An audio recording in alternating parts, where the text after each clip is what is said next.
Hello everyone, here is Raman Sharma as an IELTS trainer. Today we people are going to teach you IELTS general reading. The main part of IELTS general reading the ਅਸੀਂ true false ਤੇ not given ਨੂੰ hit ਕਰਾਂਗੇ. We will definitely teach you different kinds of the tips, or I don't want that we should make a long video or it would be difficult for the people to watch it. So sorry video ਅਸੀਂ 5-10-15 minute ਦੇ ਵਿੱਚ finish ਕਰਨ ਦੀ ਕੋਸ਼ਿਸ਼ ਕਰਾਂਗੇ ਤੇ try ਕਰਾਂਗੇ ਆਪਣਾ ਕਿ ਕਿੰਨਾ ਵਧੀਆ ਤਰੀਕੇ ਨਾਲ ਬੈਸਟ ਤਰੀਕੇ ਨਾਲ ਤੁਹਾਨੂੰ ਪੜਾਇਆ ਜਾਵੇ ਤੇ ਵੀਡੀਓ ਨੂੰ ਦੇਖਣ ਤੋਂ ਬਾਅਦ ਕਿਸੇ ਵੀ ਬੱਚੇ ਨੂੰ ਟਰੂ ਫਾਲਸ ਦੇ ਵਿੱਚ ਕਦੇ ਵੀ ਪ੍ਰੋਬਲਮ ਨਾ ਆਵੇ। ਸੋ ਵਿਦਆਊਟ ਵੇਸਟਿੰਗ ਅ ਟਾਈਮ ਆਪਾਂ ਸ਼ੁਰੂ ਕਰਦੇ ਹਾਂ ਅੱਜ ਦੇ ਟਰੂ ਫਾਲਸ ਤੇ ਮੈਮ ਤੁਹਾਡੇ ਨਾਲ ਕੰਟੀਨਿਊ ਕਰਨਗੇ।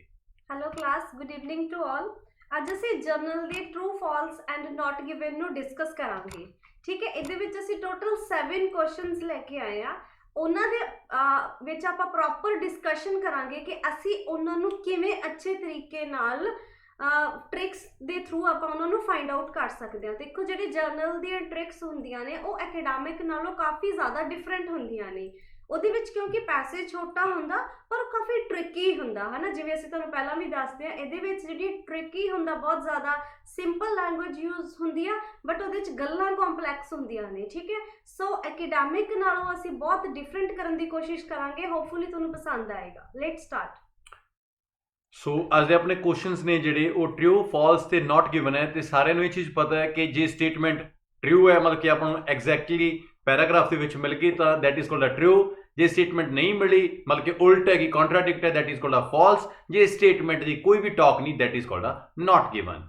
ਸੋ ਦੇਖੋ, ਹੁਣ ਜਦੋਂ true false not given, true false 'ਚ ਬੱਚਿਆਂ ਨੂੰ ਪ੍ਰੋਬਲਮ ਬਹੁਤ ਘੱਟ ਆਉਂਦੀ ਹੈ ਕਿਉਂਕਿ ਟਰੂ ਕਦੋਂ ਹੈ ਕੋਈ ਸਟੇਟਮੈਂਟ ਜਦੋਂ ਐਜ਼ ਇਟ ਇਜ਼ ਸਾਨੂੰ ਆਪਣੇ ਪੈਸੇਜ ਵਿੱਚ ਮਿਲ ਰਹੀ ਆ। ਫਾਲਸ ਕਦੋਂ ਆ ਉਹ ਜਦੋਂ ਉਹ ਕੰਪਲੀਟਲੀ ਕੰਟਰਾਡਿਕਟ ਹੋ ਰਹੀ ਆ। ਕੰਟਰਾਡਿਕਟ ਮੀਨਸ ਕਿ ਉਹਦੇ ਤੋਂ ਨੈਗੇਟਿਵ ਮਿਲ ਰਹੀ ਆ। ਜੋ ਸਾਡੀ ਸਟੇਟਮੈਂਟ ਸੀ ਜਦੋਂ ਸਾਨੂੰ ਉਹਦੇ ਤੋਂ ਨੈਗੇਟਿਵ ਦੇਖਣ ਨੂੰ ਮਿਲਦਾ, in that case your answer is false. Not given ਨੂੰ ਲੈ ਕੇ ਬੱਚਿਆਂ ਦੇ ਮਨ 'ਚ ਬਹੁਤ ਜ਼ਿਆਦਾ ਡਰ ਹੁੰਦਾ ਕਿ ਕਿਵੇਂ ਪਤਾ ਲੱਗੇ ਕਿ ਨਾਟ ਗਿਵਨ ਹੈ। ਠੀਕ ਹੈ, ਹੁਣ ਆਪਾਂ ਇਹ ਵੀ ਕਰਾਂਗੇ। ਇਹਦੇ 'ਚ ਮੈਂ ਸਪੈਸ਼ਲੀ ਦੇਖਿਆ ਕਿ ਕੋਈ ਨਾ ਕੋਈ ਕੁਐਸਚਨ ਸਾਨੂੰ ਨਾਟ ਗਿਵਨ ਮਿਲੇ, ਅਸੀਂ ਦੇਖਾਂਗੇ ਕਿ ਨਾਟ ਗਿਵਨ ਹੈ ਉਹ ਕਿਉਂ ਹੈ। ਕਿਉਂਕਿ ਜਦੋਂ ਟੀਚਰਸ ਕਲਾਸ ਡਿਸਕਸ਼ਨ ਦਿੰਦੇ ਨੇ ਉਹ ਨਾਟ ਗਿਵਨ ਨੂੰ ਇੱਦਾਂ ਹੀ ਛੱਡ ਦਿੰਦੇ ਆ ਕਿ ਇਹਨੂੰ ਤਾਂ ਛੱਡੋ, ਇਹ ਤਾਂ ਨਾਟ ਗਿਵਨ ਹੈ। ਬਟ ਨਾਟ ਗਿਵਨ ਹੋਣ ਦੇ ਪਿੱਛੇ ਵੀ ਕੁਝ ਰੀਜ਼ਨਸ ਹੁੰਦੇ ਆ। ਨਾਟ ਗਿਵਨ ਦੀ ਆਪਣੀ ਲੋਕੇਸ਼ਨ ਵੀ ਹੁੰਦੀ ਹੈ। ਐਗਜ਼ੈਕਟਲੀ, ਆਪਾਂ ਇਹ ਨਹੀਂ ਕਹਿ ਸਕਦੇ ਕਿ ਨਾਟ ਗਿਵਨ ਦਾ ਮਤਲਬ ਕੀ ਹੈ ਕਿ ਇਹਦੇ ਬਾਰੇ ਗੱਲ ਨਹੀਂ ਕੀਤੀ ਗਈ। ਨਾਟ ਗਿਵਨ ਨੂੰ ਕਰਨ ਦੇ ਆਪਾਂ ਅੱਜ ਅੱਛੇ ਤਰੀਕੇ ਨੂੰ ਸਿੱਖਾਂਗੇ। ਸੋ ਅਸੀਂ ਦੇਖੋ, ਇਹਦੇ ਟੋਟਲ ਸਾਡੇ ਕੋਲ ਤੁਸੀਂ ਸ਼ਾਇਦ ਸਕਰੀਨ ਤੇ ਦੇਖ ਸਕਦੇ ਹੋ 21 to 27 ਸਾਡੇ ਕੋਲ ਕੁਐਸਚਨਸ ਨੇ। ਅਸੀਂ 1 by 1 ਸਾਰੇ ਕੁਐਸਚਨਸ ਨੂੰ ਕਰਾਂਗੇ। ਠੀਕ ਹੈ, ਯੈਸ ਸਰ। 7 ਕੁਐਸਚਨਸ ਨੇ ਡੀਅਰ ਤੇ ਜਰਨਲ ਤੁਹਾਨੂੰ ਬਹੁਤ ਅੱਛੇ ਤਰੀਕੇ ਨਾਲ ਪਤਾ ਹੋਣਾ ਚਾਹੀਦਾ ਕਿ ਤੁਹਾਨੂੰ ਇੱਕ ਕੁਐਸਚਨ ਦੀ ਵੈਲਿਊ ਹੈ ਕਿਉਂਕਿ ਤੁਹਾਨੂੰ ਬਹੁਤ ਜ਼ਿਆਦਾ ਉੱਪਰ ਹਿੱਟ ਕਰਨਾ ਹੈ। ਮਿਨੀਮਮ ਤੁਹਾਨੂੰ 7 ਚਾਹੀਦਾ ਤੇ 8777 ਦੀ ਰਿਕੁਆਇਰਮੈਂਟ ਸਾਰਿਆਂ ਨੂੰ ਪਤਾ ਹੀ ਹੈ। ਸੋ ਅਸੀਂ ਚਾਹੁੰਦੇ ਕਿ ਤੁਹਾਡਾ ਹਰ ਇੱਕ ਕੁਐਸਚਨ ਹੈ ਤੇ ਉਹ ਪ੍ਰੋਪਰਲੀ ਐਕੂਰੇਟ ਸਹੀ ਜਾਵੇ ਤੇ ਇਹ ਰੀਡਿੰਗ ਸਪੈਸ਼ਲ ਅਸੀਂ ਜਰਨਲ ਦੇ ਲਈ ਬਣਾਈ ਹੈ। ਤੇ ਜੇਕਰ ਕੋਈ ਵੀ ਬੱਚੇ ਨੂੰ ਫਿਰ ਵੀ ਕੋਈ ਪ੍ਰੋਬਲਮ ਆਉਂਦੀ ਹੈ ਤਾਂ ਡੈਫੀਨਿਟਲੀ ਅਸੀਂ ਹਰ ਰੋਜ਼ 1-2 ਵੀਡੀਓ ਅਪਲੋਡ ਕਰਦੇ ਰਹਾਂਗੇ। ਠੀਕ ਹੈ, ਆਪਾਂ ਕਰੀਏ ਸਟਾਰਟ ਕੁਐਸਚਨ। ਹੁਣ ਦੇਖੋ, ਮੈਂ ਇੱਕ ਟ੍ਰਿਕ ਤੋਂ ਸ਼ੁਰੂ ਕਰਨ ਲੱਗੀ ਹਾਂ। ਤੁਸੀਂ ਪਹਿਲਾਂ ਦੇਖਣਾ, ਜੇ ਆਪਾਂ ਪਿੱਛੇ ਪੈਸੇਜ ਤੇ ਦੇਖਾਂਗੇ, ਸਭ ਤੋਂ ਪਹਿਲਾਂ ਦੇਖੋ ਕਿੰਨੇ ਕੁਐਸਚਨਸ ਨੇ। ਇਹਦੇ 7 ਕੁਐਸਚਨਸ ਆ। ਪਿੱਛੇ ਆਪਾਂ ਪੈਸੇਜ ਤੇ ਚੱਲਦੇ ਹਾਂ। ਇੱਕ ਵਾਰੀ ਸਰ ਪੈਰਾਗ੍ਰਾਫ ਖੋਲੋ। ਦੇਖੋ, ਇਹਦੇ ਪੈਸੇਜ ਵਿੱਚ ਸਭ ਤੋਂ ਪਹਿਲਾਂ ਦੇਖੋ ਟੌਪਿਕ ਦਾ ਨੇਮ ਦੇਖ ਲਓ ਕਿ ਇੰਪਲੋਏ ਬੈਨੀਫਿਟਸ ਦੀ ਗੱਲ ਹੋ ਰਹੀ ਹੈ। ਲਾਈਕ ਇੰਪਲੋਇਜ਼ ਦੇ ਕਿਸੇ ਉਹਨਾਂ ਨੂੰ ਕੋਈ ਫਾਇਦਾ ਹੋ ਰਿਹਾ, ਉਹਦੇ ਬਾਰੇ ਗੱਲ ਹੋ ਰਹੀ ਆ। ਫਸਟ ਕਾਲਮ ਬਣਿਆ ਹੋਇਆ ਲੀਵ ਦਾ, ਮਤਲਬ ਇਹ ਪੂਰਾ ਪੈਰਾਗ੍ਰਾਫ ਕਾਹਦੇ ਰਿਗਾਰਡਿੰਗ ਆ? ਲੀਵ ਦੇ ਰਿਗਾਰਡਿੰਗ, ਛੁੱਟੀ ਲੈਣ ਦੇ ਰਿਗਾਰਡਿੰਗ। ਆਫਟਰ ਦੈਟ ਜਿਹੜਾ ਸੈਕਿੰਡ ਆ ਉਹ ਕਾਹਦੇ ਹੈਗਾ? ਹੈਲਥ ਇੰਸ਼ੋਰੈਂਸ ਤੇ। ਥਰਡ ਹੈਗਾ ਰਿਟਾਇਰਮੈਂਟ ਤੇ। ਸੋ ਅਸੀਂ ਇਸ ਪੂਰੇ ਪੈਰਾਗ੍ਰਾਫ 'ਚ 3 ਗੱਲਾਂ ਕਰ ਰਹੇ ਹਾਂ, leave, health insurance and retirement. So ਹੁਣ ਅਸੀਂ ਕੁਐਸਚਨਸ ਤੇ ਜਾਂਦੇ ਹਾਂ। ਮੈਂ ਤੁਹਾਨੂੰ ਇੱਕ ਟ੍ਰਿਕ ਦੱਸਣ ਲੱਗੀ ਹਾਂ ਕਿ ਅਸੀਂ ਇਹਨੂੰ ਕਿਵੇਂ ਕਰਨਾ। ਐਕੈਡੈਮਿਕ 'ਚ ਅਸੀਂ ਕੀ ਕਰਦੇ? ਕੁਐਸਚਨ ਪੜ੍ਹਦੇ ਹਾਂ, ਸਿੱਧਾ ਆਨਸਰ ਤੇ ਜਾਂਦੇ ਹਾਂ ਲੋਕੇਸ਼ਨ ਤੇ। ਇਹਨੂੰ ਥੋੜਾ ਵੱਖਰਾ ਕਰੋ। ਦੇਖੋ, ਹੁਣ ਜਿਹੜਾ ਫਸਟ ਕੁਐਸਚਨ ਆ ਇਹਦੇ 'ਚ ਕਿਹਦੇ ਬਾਰੇ ਗੱਲ ਹੋ ਰਹੀ ਹੈ? ਲੀਵ ਬਾਰੇ। ਆ ਦੇਖੋ 3 ਵੀਕ ਆਫ ਐਨੂਅਲ ਲੀਵ ਗੱਲ ਹੋ ਗਈ। ਸੈਕਿੰਡ ਕੁਐਸਚਨ ਜਿਹੜਾ ਸਟਾਰਟ ਹੋ ਰਿਹਾ ਉਹ ਵੀ ਐਨੂਅਲ ਲੀਵ ਤੋਂ ਹੋ ਰਿਹਾ। ਥਰਡ ਵੀ ਐਨੂਅਲ ਲੀਵ ਦੀ ਗੱਲ ਹੋ ਰਹੀ ਆ। ਫੋਰਥ ਤੇ ਵੀ ਐਨੂਅਲ ਲੀਵ ਦੀ ਗੱਲ ਹੋ ਰਹੀ ਆ। ਫਿਫਥ ਜਿਹੜਾ ਆ ਗਿਆ ਉਹ ਕਾਹਦਾ ਆ ਗਿਆ? ਮੰਥਲੀ ਇੰਸ਼ੋਰੈਂਸ ਦੀ। ਮਤਲਬ ਕੀ ਆ ਕਿ ਜਿਹੜੇ ਸਾਡੇ ਫਸਟ 4 ਕੁਐਸਚਨਸ ਨੇ ਉਹ ਤੁਹਾਨੂੰ ਕਿੱਥੇ ਮਿਲਣਗੇ? ਲੀਵ ਵਾਲੇ ਪੈਰਾਗ੍ਰਾਫ। ਵੈਰੀ ਗੁੱਡ, ਠੀਕ ਹੈ। ਸੋ ਹੁਣ ਤੁਹਾਨੂੰ ਇਹ ਬੈਨੀਫਿਟ ਹੋ ਗਿਆ। ਤੁਸੀਂ ਕੀ ਕਰੋ, ਮੈਂ ਤੁਹਾਨੂੰ ਨਾ ਬਾਰ-ਬਾਰ ਪੇਜ ਟਰਨ ਕਰਨ ਨੂੰ ਨਹੀਂ ਕਹੂੰਗੀ ਕਿ 21 ਕੁਐਸਚਨ ਪੜ੍ਹੋ ਪਿੱਛੇ ਜਾਓ ਆਨਸਰ ਲੱਭੋ, ਕਿਉਂਕਿ ਨਾ ਜਰਨਲ ਰੀਡਿੰਗ ਵਿੱਚ ਕੀ ਹੁੰਦਾ, ਆਨਸਰਸ ਦੀ ਥੋੜੀ ਥੋੜੀ ਸ਼ਫਲਿੰਗ ਹੁੰਦੀ ਆ, ਇੱਕ ਉੱਪਰ ਮਿਲ ਜੂਗਾ ਇੱਕ ਨੀਚੇ ਮਿਲ ਜੂਗਾ, ਜਿਹੜੀ ਕਿ ਐਕੈਡੈਮਿਕ ਵਿੱਚ ਜਿਹੜੀ ਚੀਜ਼ ਘੱਟ ਹੁੰਦੀ ਆ। ਸੋ ਮੈਂ ਤੁਹਾਨੂੰ ਇਹ ਰਿਕਮੈਂਡ ਕਰੂੰਗੀ ਕਿ ਤੁਸੀਂ ਕੀ ਕਰੋ, ਫਸਟ 4 ਕੁਐਸਚਨਸ ਨੂੰ ਕਰਨ ਲਈ ਸਿਰਫ ਪਹਿਲਾਂ ਲੀਵ ਦਾ ਪੈਰਾਗ੍ਰਾਫ ਪੜ੍ਹ ਲਓ, ਪੂਰਾ ਪੈਰਾਗ੍ਰਾਫ ਪੜ੍ਹ ਲਓ, ਆਪਣੇ ਮਾਈਂਡ 'ਚ ਉਹਦੀ ਅੰਡਰਸਟੈਂਡਿੰਗ ਤੇ ਉਹਨੂੰ ਲੈ ਕੇ ਜਾਓ। ਫਿਰ ਤੁਸੀਂ ਇਹਦੇ ਨਾਲ ਜਦੋਂ ਆਪਣੇ ਆਪ ਜਿਹੜੀਆਂ ਲੋਕੇਸ਼ਨਸ ਨੇ ਉਹ ਤੁਹਾਨੂੰ ਰਿਮਾਈਂਡ ਹੋ ਜਾਣਗੀਆਂ ਕਿ ਕਿਵੇਂ ਅਸੀਂ ਇਹਨਾਂ ਨੂੰ ਫੋਲੋ ਕਰਨਾ ਹੈ। Clear everyone? ਹੁਣ ਅਸੀਂ ਲੀਵ ਤੋਂ ਸਟਾਰਟ ਕਰਦੇ ਹਾਂ। All full-time employees are entitled to a minimum of 2 weeks of annual leave time. ਉਹ ਕਹਿੰਦੇ ਜਿੰਨੇ ਵੀ ਫੁੱਲ ਟਾਈਮ EMPLOYEES ਨੇ ਉਹਨਾਂ ਸਾਰਿਆਂ ਨੂੰ ਘੱਟੋ ਘੱਟ 2 ਹਫ਼ਤੇ ਦੀ ਐਨੂਅਲ ਲੀਵ ਮਿਲਦੀ ਆ, ਬਲਕਿ ਸਾਲ 'ਚ 2 ਹਫ਼ਤੇ ਹੈ ਨਾ।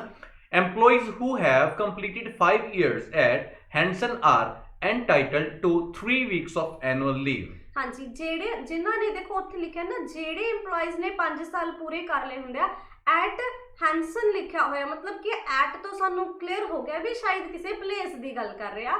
ਸੋ ਉਹ ਕਹਿੰਦੇ ਕਿ ਜਿਨ੍ਹਾਂ ਨੇ 5 ਸਾਲ ਪੂਰੇ ਕਰ ਲਏ ਉਹਨਾਂ ਨੂੰ ਕਿੰਨੀ ਮਿਲਦੀ ਆ, ਇੰਟਾਈਟਲਡ to 3 weeks of annual leave, ਉਹਨਾਂ ਨੂੰ 3 ਹਫ਼ਤੇ ਦੀ ਮਿਲਦੀ ਆ। After completing 10 years at Henson, employees may have 4 weeks of annual leave. ਹਾਂਜੀ, ਜਿਨ੍ਹਾਂ ਨੇ 10 ਸਾਲ ਪੂਰੇ ਕਰ ਲਏ ਉਹਨਾਂ ਨੂੰ 4 ਹਫ਼ਤੇ ਦੀ ਲੀਵ ਮਿਲਦੀ। ਮਤਲਬ ਟੂ ਬੀ ਵੈਰੀ ਓਨੈਸਟ, ਜਿਹੜੇ ਫਰੈਸ਼ਰ ਨੇ ਉਹਨਾਂ ਨੂੰ ਸਾਲ 'ਚ 2 ਹਫ਼ਤੇ, ਜਿਨ੍ਹਾਂ ਨੂੰ 5 ਈਅਰ ਹੋ ਗਏ ਉਹਨਾਂ ਨੂੰ 3 ਹਫ਼ਤੇ, ਤੇ ਜਿਨ੍ਹਾਂ ਨੂੰ 10 ਈਅਰ ਹੋ ਗਏ ਉਹਨਾਂ ਨੂੰ 4 ਹਫ਼ਤੇ। ਹਾਲੇ ਤੱਕ ਆਪਣਾ ਆਪਣੇ ਮਾਈਂਡ 'ਚ ਇਸ ਟਾਈਮ ਸੈਟਅਪ ਹੈਗਾ, ਠੀਕ ਆ। In order to take advantage of annual leave time, the employee must complete the request for annual leave form and submit it to his or her supervisor a minimum of 30 days in advance. ਹਾਂਜੀ, ਕਹਿੰਦੇ ਜਦੋਂ ਤੁਸੀਂ ਮਤਲਬ leave ਦੀ advantage ਲਓਗੇ ਤਾਂ ਨਾ ਤੁਸੀਂ ਸਭ ਤੋਂ ਪਹਿਲਾਂ ਤੁਹਾਨੂੰ ਉਹ ਜਿਹੜੀ ਚੀਜ਼ ਹੈਗੀ ਆ, ਜਿਹੜਾ ਤੁਸੀਂ ਆਪਣੇ ਲੀਵ ਲਈ ਫਾਰਮ ਲੈਣਾ, ਫਾਰਮ ਲੈ ਕੇ ਤੁਸੀਂ ਆਪਣੇ ਜਿੱਦਾਂ ਸਬਮਿਟ ਕਰਨਾ ਹੋਊਗਾ ਆਪਣੇ EMPLOYER ਕੋਲੋਂ ਜਾਂ ਆਪਣੇ ਸੁਪਰਵਾਈਜ਼ਰ ਕੋਲੇ, ਜਿਹੜਾ ਕਰਨਾ ਹੋਏਗਾ। ਅੱਗੇ ਉਹਨਾਂ ਨੇ ਲਿਖਿਆ minimum of 30 days in advance, ਤੁਹਾਨੂੰ 40 ਦਿਨ 30 days ਤੁਹਾਨੂੰ ਪਹਿਲਾਂ ਐਡਵਾਂਸ ਦੇ ਵਿੱਚ ਉਹ ਦੇਣਾ ਪਏਗਾ, 30 ਦਿਨ ਪਹਿਲਾਂ ਦੇਣਾ ਪਏਗਾ। ਐਗਜ਼ੈਕਟਲੀ, ਲੀਵ ਲੈਣ ਤੋਂ 30 days ਐਡਵਾਂਸ ਦੇ ਵਿੱਚ ਤੁਹਾਨੂੰ ਉਹ ਸਬਮਿਟ ਕਰਨਾ ਪਏਗਾ farm. The supervisor has the final decision about whether to grant the leave as requested. ਕਹਿੰਦੇ ਸੁਪਰਵਾਈਜ਼ਰ ਆਪਦੇ ਅਕੋਰਡਿੰਗਲੀ ਦੇਖੂਗਾ, ਉਹਦੀ ਮਰਜ਼ੀ ਆ ਵੀ ਉਸ ਉਹਨੇ ਲੀਵ ਨੂੰ ਗ੍ਰਾਂਟ ਕਰਨਾ ਜਾਂ ਨਹੀਂ ਕਰਨਾ। Any annual leave days not used in a calendar year may be rolled over and added to the leave days for the following year. Yes, ਉਹ ਕਹਿੰਦੇ ਕਿ ਜਦੋਂ ਮਤਲਬ ਕਿਸੇ ਨੇ ਸਾਲ ਦੇ ਐਂਡ ਤੱਕ ਛੁੱਟੀ ਨਹੀਂ ਲਈ ਤਾਂ ਜਿਹੜੀ ਉਹਦੀ ਛੁੱਟੀਆਂ ਫਾਲਤੂ ਜਿਹੜੀਆਂ ਬਚ ਗਈਆਂ ਉਹ ਤੇ ਅਗਲੇ ਸਾਲ ਦੇ ਵਿੱਚ ਐਡ ਹੋ ਜਾਂਦੀਆਂ ਨੇ। In addition to annual leave, all full-time employees are entitled to 10 personal leaves days per year. ਕਹਿੰਦੇ ਹੁਣ ਦੇਖੋ in addition to annual leave, ਕਹਿੰਦੇ ਐਨੂਅਲ ਲੀਵ ਦੇ ਨਾਲ ਨਾਲ ਜਿਹੜੇ ਫੁੱਲ ਟਾਈਮ EMPLOYEES ਹੁੰਦੇ ਆ ਉਹਨਾਂ ਨੂੰ 10 ਪਰਸਨਲ ਲੀਵਸ ਵੀ ਮਿਲਦੀਆਂ ਨੇ ਪਰ year. Personal leave days must be used within the calendar year or they will be fortified. ਕਹਿੰਦੇ ਜਿਹੜੀਆਂ ਪਰਸਨਲ ਲੀਵਸ ਹੋਣਗੀਆਂ ਉਹਨਾਂ ਨੂੰ ਸਾਲ ਦੇ ਵਿੱਚ ਹੀ ਉਹਨਾਂ ਨੂੰ ਯੂਜ਼ ਕਰਨਾ ਪਏਗਾ। ਜੇ ਉਹ ਨਹੀਂ ਯੂਜ਼ ਕਰਨਗੇ ਤਾਂ ਉਹ ਕੀ ਹੋ ਜਾਣਗੇ, ਖਤਮ ਹੋ ਜਾਣਗੇ। ਲਾਈਕ ਜਿਵੇਂ ਉਹ ਪਿੱਛੇ ਕਹਿੰਦੇ ਸੀ ਕਿ ਉਹਨਾਂ ਕੋਲ ਛੁੱਟੀਆਂ ਬਚਣਗੀਆਂ, ਉਹ ਨੈਕਸਟ ਈਅਰ 'ਚ ਐਡ ਹੋ ਜਾਣਗੀਆਂ, ਇਹਦੇ 'ਚੋਂ ਮਤਲਬ ਖਤਮ ਹੋ ਜਾਣਗੀਆਂ, ਜ਼ਬਤ ਹੋ ਜਾਣਗੀਆਂ। ਫੋਰਟੀਫਾਈਡ ਮਤਲਬ ਹੁੰਦਾ ਜ਼ਬਤ ਹੋਣਾ। Part-time employees are entitled to 5 personal leave days per year. Yes, ਜਿਹੜਾ ਪਾਰਟ ਟਾਈਮ EMPLOYEE ਆ ਉਹਨੂੰ ਕੀ ਹੈ ਸਾਲ ਦੇ ਵਿੱਚ 5 days ਦੀ ਪਰਸਨਲ ਲੀਵ ਮਿਲਦੀ ਆ। Clear everyone? ਲੀਵ ਦਾ ਪੋਰਸ਼ਨ ਸਾਡਾ ਕਲੀਅਰ ਹੋ ਗਿਆ। ਹੁਣ ਅਸੀਂ ਕੀ ਆ ਇਹ ਲੀਵ ਦਾ ਇੰਨਾ ਕੁ ਪੜ੍ਹਨ ਤੇ ਦੇਖੋ ਸਾਨੂੰ ਥੋੜਾ ਵੱਧ ਟਾਈਮ ਕਿਉਂ ਲੱਗਿਆ, ਕਿਉਂਕਿ ਅਸੀਂ ਸਰ ਨਾਲ ਲਾਈਕ ਇੰਗਲਿਸ਼ ਬੋਲ ਰਹੇ ਸੀ, ਮੈਂ ਉਹਨੂੰ ਟਰਾਂਸਲੇਟ ਕਰ ਰਹੀ ਸੀ। ਜਦੋਂ ਤੁਸੀਂ ਇਸ ਰੀਡਿੰਗ ਨੂੰ ਕਰੋਗੇ ਤੁਸੀਂ ਤੁਹਾਡਾ ਮਾਈਂਡ ਹੀ ਰੀਡ ਕਰ ਰਿਹਾ, ਪਲੱਸ ਤੁਹਾਡਾ ਮਾਈਂਡ ਹੀ ਉਹ ਐਕਸਟਰਾ ਫਿਲਟਰ ਦੀ ਲੋੜ ਨਹੀਂ ਪਏਗੀ, ਟਰਾਂਸਲੇਸ਼ਨ ਵੀ ਉਹੀ ਹੋਏਗੀ ਨਾ, ਦੈਟਸ ਵਾਈ ਤੁਹਾਨੂੰ ਘੱਟ ਟਾਈਮ ਲੱਗੂਗਾ। ਸੋ ਅਸੀਂ ਦੇਖੋ ਫਸਟ 4 ਕੁਐਸਚਨਸ ਨੂੰ ਅਸੀਂ ਜਿੰਨਾ ਪੜ੍ਹਿਆ ਉਹਨੇ ਤੋਂ ਹੀ ਅਸੀਂ ਕਲੀਅਰ ਕਰ ਲਾਂਗੇ। ਹੁਣ ਤੁਹਾਡੇ ਲਈ ਆਨਸਰ ਲੱਭਣਾ ਬਹੁਤ ਈਜ਼ੀ ਹੋ ਜਾਏਗਾ। ਚਲੋ, all full-time employees are entitled to 3 weeks of annual leave. ਕਹਿੰਦੇ ਜਿੰਨੇ ਵੀ ਜਿਹੜੇ ਫੁੱਲ ਟਾਈਮ ਸਾਡੇ ਕੋਲ ਉਹ ਹੈਗੇ ਨੇ EMPLOYEES ਨੇ ਉਹਨਾਂ ਨੂੰ ਕੀ ਮਿਲਦੀ ਹੈ, ਘੱਟੋ ਘੱਟ 3 ਹਫ਼ਤੇ ਦੀ ਐਨੂਅਲ ਲੀਵ ਮਿਲਦੀ ਹੈ। ਨਹੀਂ, false. ਆਪਾਂ ਲੋਕੇਸ਼ਨ ਤੇ ਲੈ ਕੇ ਚੱਲਦੇ ਆ। ਦੇਖੋ ਉਹਨਾਂ ਨੇ ਕਿਹਾ ਨਾ ਘੱਟੋ ਘੱਟ 3 ਹਫ਼ਤੇ ਦੀ ਮਿਲਦੀ ਆ। ਸੋ ਆਪਾਂ ਨੇ ਦੇਖੋ ਬੱਚੇ ਨੂੰ ਕੀ ਲੱਗਦਾ ਕਿ ਮੈਂ 3 ਵੀਕ ਪੜ੍ਹਿਆ ਸੀ, ਦੇਖੋ ਕਿਉਂਕਿ ਉਹ ਪਿੱਛੇ ਪੜ੍ਹ ਕੇ ਆਇਆ ਸੀ। ਪਰ ਤੁਸੀਂ ਦੇਖੋ all full time employees are entitled to a minimum of 2 week of annual leave time। ਉਹਨੂੰ ਘੱਟੋ ਘੱਟ ਫੁੱਲ ਟਾਈਮ EMPLOYE ਨੂੰ ਕੀ ਮਿਲਦੀ ਹੈ 2 ਵੀਕ ਦੀ ਮਿਲਦੀ ਆ। ਉਧਰ ਉਹ ਕਹਿ ਰਹੇ ਨੇ ਕਿ 3 ਵੀਕ ਦੀ ਮਿਲ ਰਹੀ ਆ। that's why your answer is false। Statement ਜਿਹੜੀ ਕੰਟਰਾਡਿਕਟ ਹੋਗੀ, ਉਹ ਕਹਿੰਦੇ ਵੀ 3 ਹਫ਼ਤੇ ਦੀ, ਪਰ ਐਕੂਰੇਟ ਜਿਹੜੀ ਲੋਕੇਸ਼ਨ ਦੇ ਰਹੀ ਆ ਆਪਾਂ ਨੂੰ 2 ਹਫ਼ਤੇ ਦੀ। ਸੋ ਆਪਣਾ ਆਨਸਰ ਜਿਹੜਾ ਉਹ ਫਾਲਸ ਹੈਗਾ।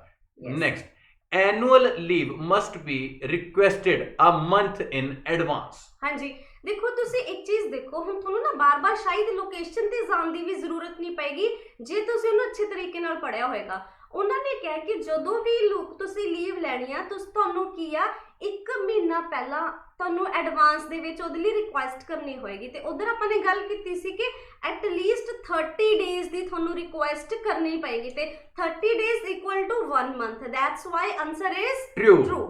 ਸੋ ਆਪਣਾ ਸੈਕਿੰਡ ਆਨਸਰ ਟਰੂ ਹੈ, ਕਿਉਂਕਿ annual leave must be requested a month in advance. Advance ਮਤਲਬ ਕਿ ਮਹੀਨੇ ਤੁਹਾਨੂੰ 1 ਮਹੀਨਾ ਪਹਿਲਾਂ ਦੱਸਣਾ ਪਊਗਾ ਛੁੱਟੀਆਂ ਲੈਣ ਲਈ, ਤਾਂ ਉੱਤੇ ਆਪਾਂ ਨੂੰ 30 ਡੇਜ਼ ਦਿੱਤਾ ਹੋਇਆ ਸੀਗਾ। ਤਾਂ ਥੋੜਾ ਜਿਹਾ ਮਾਈਂਡ ਨੂੰ ਇਸ ਤੱਕ ਕਰ ਦਿੰਦੇ ਹੁੰਦੇ ਆ ਕਿ ਕਿਸੇ ਤਰੀਕੇ ਨਾਲ ਇਹਨੂੰ ਕੰਪਲੈਕਸ ਬਣਾਇਆ ਜਾਵੇ, ਪਰ ਇਹ ਬੜਾ ਵਧੀਆ ਤਰੀਕੇ ਨਾਲ ਆਪਣੇ ਆਨਸਰ ਨੂੰ ਲੱਭ ਲਿਆ।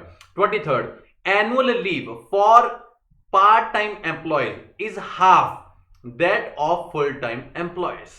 ਕਹਿੰਦੇ ਜਿਹੜੇ ਐਨੂਅਲ ਲੀਵ ਹਾਫ ਜਿਹੜੀ ਪਾਰਟ ਟਾਈਮ EMPLOYEES ਲਈ ਜਿਹੜੀ ਐਨੂਅਲ ਲੀਵ ਹੁੰਦੀ ਆ ਉਹ ਹਾਫ ਹੁੰਦੀ ਆ ਕਿਹਨਾਂ ਨਾਲੋਂ ਫੁੱਲ ਟਾਈਮ EMPLOYEES ਨਾਲੋਂ। ਠੀਕ ਹੈ, ਹੁਣ ਆਪਾਂ ਨੇ ਦੇਖਣਾ, ਦੇਖੋ ਤੁਹਾਨੂੰ ਹੁਣ ਇੱਕੋ ਦਾ ਮਾਈਂਡ 'ਚ ਪਤਾ ਕੀ ਸਟ੍ਰਾਈਕ ਕੀਤੀ ਕਿ ਉਹਨਾਂ ਨੂੰ 10 ਛੁੱਟੀਆਂ ਮਿਲਦੀਆਂ ਸੀ, ਉਹਨਾਂ ਨੂੰ 5 ਮਿਲਦੀਆਂ ਸੀ। ਬੱਚਾ ਨਾਲ ਦੀ ਨਾਲ ਕੀ ਸੋਚ ਲੂਗਾ ਕਿ ਟਰੂ ਹੋ ਗਿਆ, ਹੈਨਾ, ਕਿਉਂਕਿ ਉਹਨੂੰ ਲੱਗਿਆ ਕਿ ਉਹਨੂੰ 10 ਮਿਲਦੇ ਤੇ 5 ਮਿਲਦੀਆਂ, ਉਹ ਕੀ ਹੋ ਗਿਆ ਉਹਦਾ ਹਾਫ ਹੋ ਗਿਆ। That's why answer is true. ਪਰ ਅਸੀਂ ਗਲਤੀ ਕਿੱਥੇ ਕਰਦੇ ਹਾਂ, ਇੱਥੇ ਗੱਲ ਕਰ ਰਹੇ annual leave for part time EMPLOYEES। ਅਸੀਂ ਲੋਕੇਸ਼ਨ ਤੇ ਚੱਲਦੇ ਹਾਂ, ਇੱਕ ਵਾਰੀ ਲੋਕੇਸ਼ਨ ਤੇ ਜਾਓ। ਹਾਂਜੀ ਯੈਸ, ਆ ਦੇਖੋ ਹੁਣ ਇੱਥੇ ਉਹਨਾਂ ਨੇ ਗੱਲ ਕੀਤੀ ਹੈ in addition to annual leave all full time EMPLOYEES are entitled to 10 personal leave days per year. 10 ਮਿਲਦੇ ਫੁੱਲ ਟਾਈਮ ਨੂੰ, ਔਰ ਉਹਨਾਂ ਨੇ ਲਾਸਟ ਲਾਈਨ ਲਿਖਿਆ part time EMPLOYEES are entitled to 5 personal leave days per year. ਉਹਨਾਂ ਨੂੰ 5 ਬੱਚੇ ਨੂੰ ਟਰੂ ਲੱਗਿਆ। ਬਟ ਤੁਸੀਂ ਇੱਕ ਗੱਲ ਸੋਚੋ, ਇਹ ਐਨੂਅਲ ਲੀਵਸ ਦੀ ਗੱਲ ਨਹੀਂ ਹੋ ਰਹੀ, ਇਹ ਗੱਲ ਕਿਹਦੀ ਹੋ ਰਹੀ ਆ, ਪਰਸਨਲ ਲੀਵ ਦੀ ਗੱਲ ਹੋ ਰਹੀ ਆ। ਐਨੂਅਲ ਲੀਵ ਦੀ ਗੱਲ ਤਾਂ ਉਸ ਤੋਂ ਪਹਿਲਾਂ ਹੀ ਖਤਮ ਹੋ ਚੁੱਕੀ ਸੀ। ਦੇਖੋ ਪੂਰੀ ਲੀਵ ਦੇ ਵਿੱਚ 2 ਤਰ੍ਹਾਂ ਦੀਆਂ ਲੀਵਸ ਦੀ ਗੱਲ ਹੋਈ ਸੀ, ਇੱਕ ਸੀ ਐਨੂਅਲ ਲੀਵਸ, ਇੱਕ ਸੀਗੀਆਂ ਪਰਸਨਲ ਲੀਵਸ।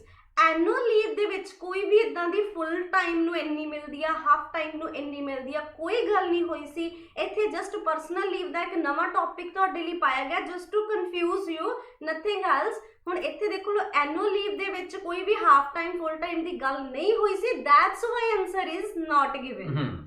ਆਪਾਂ ਨੂੰ ਬਹੁਤਿਆਂ ਨੂੰ ਇਹ ਚੀਜ਼ ਪੜਨ ਤੋਂ ਬਾਅਦ ਕਿ ਉੱਥੇ 10 ਨੇ ਉੱਥੇ 5 ਨੇ ਤਾਂ ਹਾਫ ਹੋ ਗਿਆ ਤੇ ਆਪਾਂ ਟਰੂ ਲਾਉਂਦੇ ਸੀਗੇ, ਪਰ ਨੀਚੇ ਪਰਸਨਲ ਲੀਵ ਦੀ ਗੱਲ ਹੋ ਰਹੀ ਹੈ, ਐਨੂਅਲ ਲੀਵ ਦੀ ਨਾ। ਦੇਖੋ ਪਰਸਨਲ ਲੀਵ ਡੇਜ਼ ਦੀ ਟਾਕ ਹੈ ਆਪਣੀ, ਤੇ ਉੱਪਰ ਐਨੂਅਲ ਦੀ ਆਪਾਂ ਫਿਨਿਸ਼ ਕਰੇ। So this is a main reason guys. ਬਹੁਤ ਬੱਚੇ ਇਹਦਾ ਆਨਸਰ ਟਰੂ ਲਾ ਕੇ ਆਉਂਦੇ, ਪਰ ਐਕੂਰੇਟ ਜਿਹੜਾ ਇਹਦਾ ਆਨਸਰ ਹੈ that is called a not given. ਅਸੀਂ ਕਿਸੇ ਨੂੰ ਵੀ ਬੱਚੇ ਨੂੰ ਇਹ ਦਿੰਦੇ ਆ, ਹਮੇਸ਼ਾ ਬੱਚੇ ਨੂੰ ਇਦਾਂ ਲੱਗਦਾ ਕਿ ਨਹੀਂ ਮੈਂ ਤਾਂ ਮਤਲਬ ਟਰੂ ਹੀ ਹੋਏਗਾ, ਕਿਉਂਕਿ ਉਹ ਫੁੱਲ ਟਾਈਮ ਹਾਫ ਟਾਈਮ ਦੇ ਵਿੱਚ ਪਜ਼ਲ ਹੋ ਗਿਆ।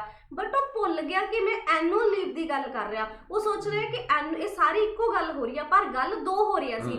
ਐਨੂਅਲ ਲੀਵ ਦੀ ਵੱਖਰੀ ਸੀ, ਪਰਸਨਲ ਲੀਵ ਦੀ ਵੱਖਰੀ ਸੀ। Personal leave days not used, personal leave days not used before the end of the year will be lost। ਕਹਿੰਦੇ ਜੇ ਕਿ ਪਰਸਨਲ ਲੀਵ ਡੇਜ਼ ਜੇ ਬੱਚਾ ਯੂਜ਼ ਨਹੀਂ ਕਰੂਗਾ, ਜਿਹੜਾ ਵੀ EMPLOYE ਹੈਗਾ ਜੇ ਉਹਨੂੰ ਯੂਜ਼ ਨਹੀਂ ਕਰੂਗਾ, ਉਹਨਾਂ ਨੇ ਕਿਹਾ ਐਂਡ ਤੱਕ, end of the year will be lost. ਉਹ ਜਿਹੜਾ ਉਹਦਾ ਟਾਈਮ ਆ ਉਹ ਲੋਸਟ ਹੋ ਜਾਏਗਾ। ਆਪਾਂ ਪੜ੍ਹ ਕੇ ਆਏ ਇੱਥੇ ਆ ਰਿਹਾ, ਮੈਨੂੰ ਲੱਗਦਾ ਇੱਥੇ ਆ ਰਿਹਾ forfeited ਹੈ ਨਾ। ਯੈਸ, ਉਹਨਾਂ ਨੇ ਕਿਹਾ personal leave days must B used within ਦੀ ਕੈਲੰਡਰ ਈਅਰ।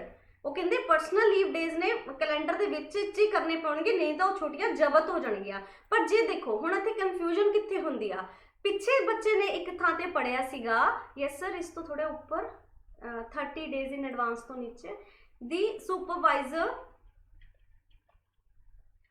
ਹਾਂ ਮਿਨੀਮਮ ਆਫ 30 ਡੇਜ਼, ਉਸ ਤੋਂ ਬਾਅਦ ਸੁਪਰਵਾਈਜ਼ਰਸ ਦੀ ਗੱਲ ਹੋਈ ਸੀ ਅੱਗੇ।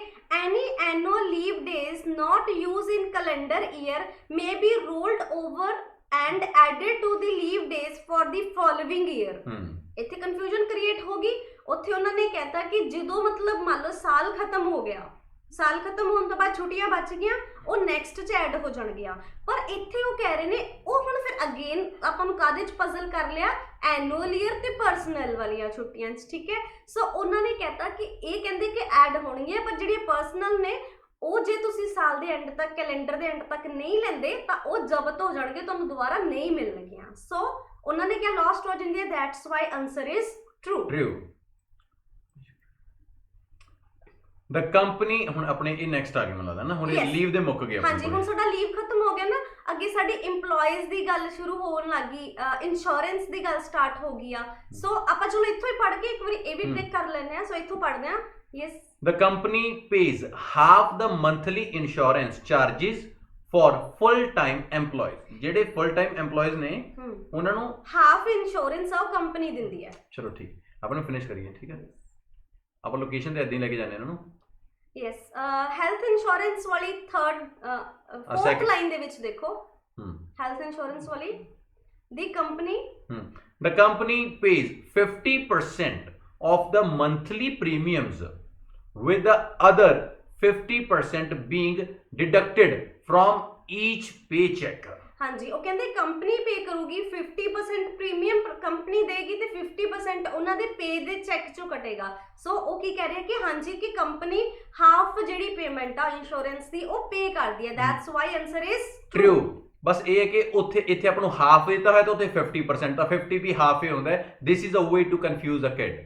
26 part-time employees do not receive health benefit। ਕਹਿੰਦੇ ਜਿਹੜੇ ਪਾਰਟ ਟਾਈਮ EMPLOYEES ਆ ਉਹਨਾਂ ਨੂੰ ਹੈਲਥ ਬੈਨੀਫਿਟਸ ਨਹੀਂ ਮਿਲ ਰਹੇ। ਸੋ ਉਹਦੇ ਚ ਇਹਦੇ ਤੋਂ ਵੀ ਆਪਾਂ ਨੂੰ ਕਲੀਅਰ ਹੋ ਗਿਆ ਕਿ ਹੈਲਥ ਇੰਸ਼ੋਰੈਂਸ ਵਾਲੀ ਚ ਗੱਲ ਹੋ ਰਹੀ ਹੋਏਗੀ। ਸੋ ਅਸੀਂ ਇਸ ਤੋਂ ਨੈਕਸਟ ਪੜਾਂਗੇ। ਨੈਕਸਟ ਲਾਈਨ ਕੀ ਕਹਿ ਰਹੀ ਆ, part-time employees are also eligible for the company sponsored health plans। ਹਾਂ, ਉਹਨਾਂ ਇਹ ਕਹਿ ਰਹੇ ਨੇ, ਉਹ ਕਹਿ ਰਹੇ ਸੀ ਕਿ ਉਹਨਾਂ ਨੂੰ ਨਹੀਂ ਮਿਲਦੀ। ਇਹ ਕਹਿ ਰਹੇ ਨੇ ਕਿ ਜਿਹੜੇ ਪਾਰਟ ਟਾਈਮ EMPLOYEES ਆ they are also eligible for company sponsored health plan। ਇਹਨਾਂ ਨੂੰ ਵੀ ਜਿਹੜੇ ਕੰਪਨੀ ਹੈਲਥ ਪਲਾਨਸ ਸਪਾਂਸਰ ਕਰਦੀ ਆ ਉਹ ਮਿਲਦੇ ਨੇ। ਸੋ ਤੁਹਾਡਾ ਆਨਸਰ ਕੀ ਹੋ ਗਿਆ? ਫਾਲਸ। ਯੈਸ, ਕਿਉਂਕਿ ਸਟੇਟਮੈਂਟ ਕੰਟਰਾਡਿਕਟ ਕਰ ਗਈ ਨਾ। ਇੱਥੇ ਉਹਨਾਂ ਨੇ ਕਿਹਾ ਵੀ ਡੂ ਨਾਟ ਰਿਸੀਵ ਆ ਗਿਆ ਤੇ ਆਪਾਂ ਨੂੰ ਉੱਥੇ ਕਹਿਤਾ ਵੀ ਅਸੀਂ ਪੇ ਕਰਦੇ ਹਾਂ। ਐਗਜ਼ੈਕਟਲੀ ਉਹ ਕਹਿੰਦੇ ਉਹਨਾਂ ਨੂੰ ਵੀ ਅਸੀਂ ਸਪਾਂਸਰ ਕਰਦੇ, ਕਹਿੰਦੇ ਨਹੀਂ ਕਰਦੇ, ਕੰਟਰਾਡਿਕਟ ਹੋ ਗਿਆ। That's why answer is false. 27 employees must contribute 5% of their salary to the retirement fund।